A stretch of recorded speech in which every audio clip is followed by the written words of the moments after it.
लेकिन मेरे को पूरा भी बहुत लग जाता है। मम्मी रो मत यार प्लीज। हेलो दोस्तों, सबसे पहले आप सभी लोगों को मेरा प्यार भरा नमस्कार। मेरा नाम है पूजा तिवारी और आपका स्वागत है मेरे एक नए ब्लॉग में।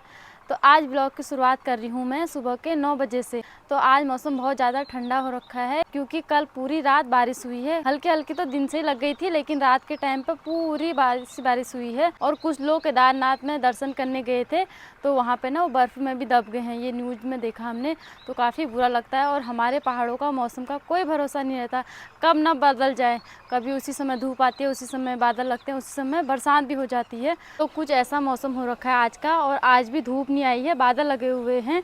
तो आज बहुत टाइम के बाद फिर से ठंडा हो गया है। और आज हमारे पापा जी का भी श्राद्ध है। बीच में हमारे पापा जी का श्राद्ध छूट गया था तो हम हरिद्वार गए थे, वहाँ से पापा जी का श्राद्ध उठा लाए और फाइनली आज हमारे घर पे पापा जी का श्राद्ध हो रहा है। तो श्राद्ध में मुझे बहुत सारी तैयारियां भी करनी है। मम्मी जी अंदर किचन में खाना बना रही हैं तो मम्मी जी की हेल्प करती हूँ। कुछ देर बाद हमारे पुरोहित भी आते होंगे श्राद्ध करने के लिए।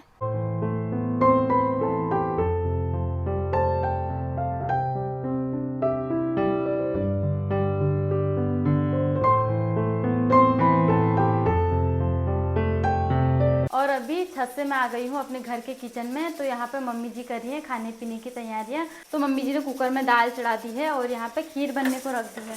तो खीर में अभी उबाल भी आ रहा है। और यहाँ पे मम्मी जी आलू काट रहे हैं सब्जी के लिए। तो जब तक मम्मी जी किचन की तैयारियाँ करती है तो मैं कर लेती हूँ झाड़ू पोछा।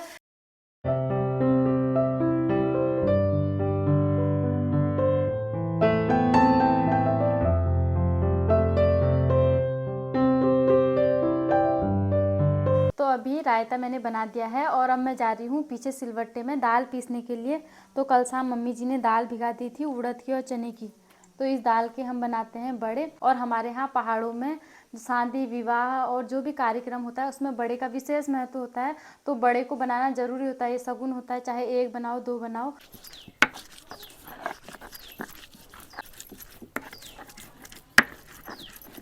और अभी मैंने सिलवट्टे में दाल भी अच्छे से पीस ली है। तो अब मैं जा रही हूँ किचन में खाने की बाकी की तैयारी करने के लिए। सब खाना पीना तो बनेगा, पूरी बने है, दाल चावल सब बने हैं और पंडित जी उड़ने ले तैयारी है रे, मनोली उड़ जे रो। और लास्ट हम बनूनी बड़। तो अभी हमारे यहाँ गुरुजी भी आ गए हैं पापा जी का श्राद्ध करने के लिए। तो ये रहे हमारे गुरुजी जो आप पापा जी का श्राद्ध करेंगे। तो गुरुजी प्रणाम।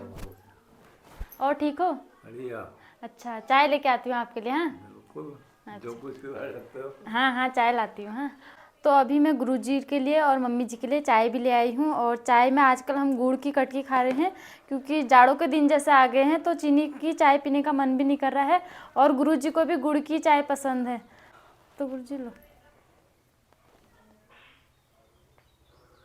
तो अभी गुरुजी ने श्राद्ध की विधि भी शुरू कर दी है। तो यहाँ पे हस्बैंड जी श्राद्ध करने लग गए हैं और अभी पापा जी की आरती उतार रहे हैं। तो पापा जी के श्राद्ध की विधि भी अच्छे से संपन्न हो गई है और श्राद्ध करने में 1 आध घंटा लगा। और अभी मम्मी जी भी आ गई हैं छत में कुत्ते के लिए और कौवे के लिए भोजन लेकर। तो मम्मी कुत्ते के हिस्से का तो नीचे रख देंगे। हाँ, उगे भी रखुल और यो छे कवा लीजिए और जो पितरू लीजिए हो वो भीमा छे। तो कौवे और कुत्ते का हिस्से का भोजन देने के बाद हम आ गए हैं घर के किचन में। और आज हमारे जो गुरुजी हैं वो हमारे वहीं भोजन करेंगे। तो अभी मम्मी जी उनके लिए भी भोजन लगा रहे हैं। तो इस थाली में मम्मी जी ने गुरुजी के लिए भी भोजन लगा दिया है। तो अभी मैं उनको दे आती हूँ। तो कैसा हो रहा गुरुजी आज का खाना? बढ़िया। तो अभी मैं भी श्राद्ध के खाने का आनंद लेती हूँ। हस्बैंड जी ने पहले खा लिया है और मम्मी जी अभी नहीं खा रही हूँ, कह रही थोड़ी देर में खाऊंगी। तो वैसे ना श्राद्ध का खाना बहुत ही स्वादिष्ट होता है। और अभी मम्मी जी भी अपने लिए कढ़ाई में लेके आ गई हैं दिन का लंच। और जो खाने पाको ने ये की बचा नहीं बचा के ब कढ़े पोछा पाची, लेकिन मतलब बहुत ले रहे हो आप, बहुत बच रहा है श्राद्ध दिन से। और पापा जी के श्राद्ध का खाना बहुत ज़्यादा स्वादिष्ट हो रखा है। ऐसा खाना त्योहार में बनता है, श्राद्ध में बनता है, और दिन नॉर्मल दिनों ऐसा खाना नहीं बनता है। आप मम्मी जी ने लग रहा कुछ स्पेशली डाल रखा है इसमें, है मम्मी? कुछ मसाले स्पेशल डाल रखे हैं लग रहा आज।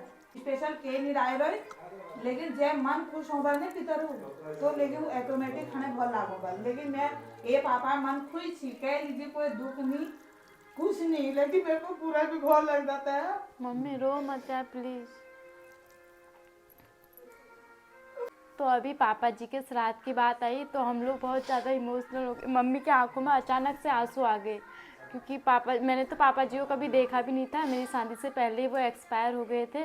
तो मम्मी जी बोलो बहुत ज़्यादा अच्छे थे, उनका नेचर बहुत सॉफ्ट था, वो दूसरों की मदद करते थे। और जो लोग अच्छे होते हैं ना, उनके श्राद्ध का खाना भी काफ़ी अच्छा बनता है। तो पापा जी का नेचर भी बहुत ज़्यादा अच्छा था। और अभी मम्मी जी भी इमोशनल हो गई हैं बहुत ज़्यादा। तो पापा जी की हमें याद भी आ गई। तो दिन का भोजन करने के बाद मैं आ गई हूँ पापा जी के श्राद्ध में जो पिंड बनाए थे इनका विसर्जन करने के लिए। तो यहाँ पर 2 पिंड बना रखे हैं, गौ माता के लिए और एक बना रखा है बहुड़िया के लिए। अगर चाची लोगों का बहुड़िया नहीं होगा तो मैं इसको दे दूँगी कौवे को। और यहाँ पर गोगरास भी रखा है गौ माता के लिए अलग से। तो इनको मैं बगल वाली चाची लोगों के यहाँ दे आती हूँ, क्योंकि हमारी तो गाय भी नहीं है। तो अभी मैं आ गई हूँ चाची लोगों की गौशाला के यहाँ पे। तो ये रही चाची लोगों की गौशाला और यहाँ पर गाय भी बांधी हुई हैं। तो अभी मैं इन्हें गोगरास दे देती हूँ। तो ये रही गोगरास और पिंड की थाली। तो गोगरास मैं दे देती हूँ छोटी सी बच्चा को।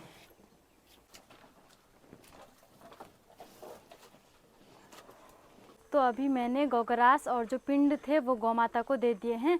और अभी मैं चलती हूँ घर को, क्योंकि घर में भी बहुत सारे काम हो रखे हैं।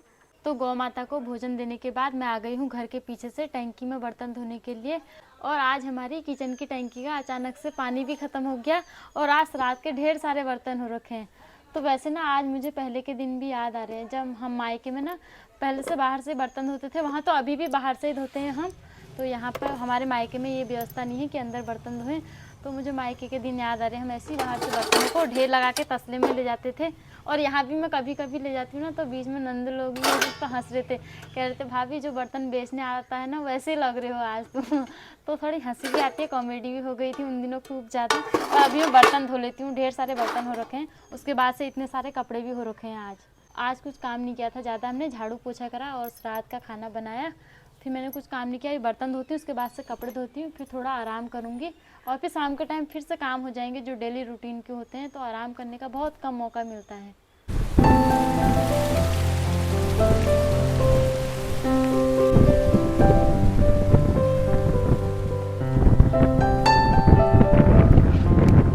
तो अभी बज रहे हैं शाम के 4 और मैं अभी आई हूँ घर की छत में।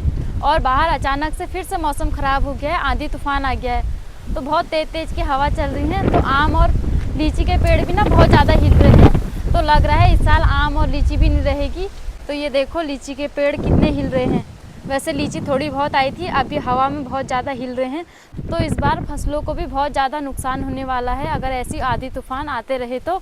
और अभी मैं चलती हूँ घर के नीचे, क्योंकि ऐसे मौसम में बाहर ज़्यादा देर तक रहना सही नहीं है। बहुत तेज़ की कड़कताई भी हो रही है और आंधी तूफान भी आ रहा है। तो अभी नीचे चलती हूँ और मम्मी जी को चाय भी पिलाती हूँ। और अभी हमारे आंगन में भी बहुत सारे आम गिर गए हैं। तो सुबह के आम मैंने इस साइड को इकट्ठा किए थे, लेकिन अभी की जो हवा चल रही है उसमें भी बहुत सारे आम गिर गए हैं।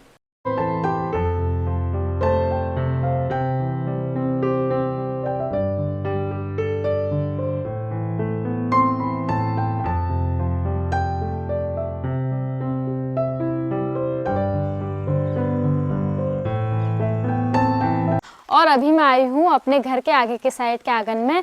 तो दिन में अचानक से मौसम ख़राब हो गया था, आंधी तूफान जैसा आ गया था।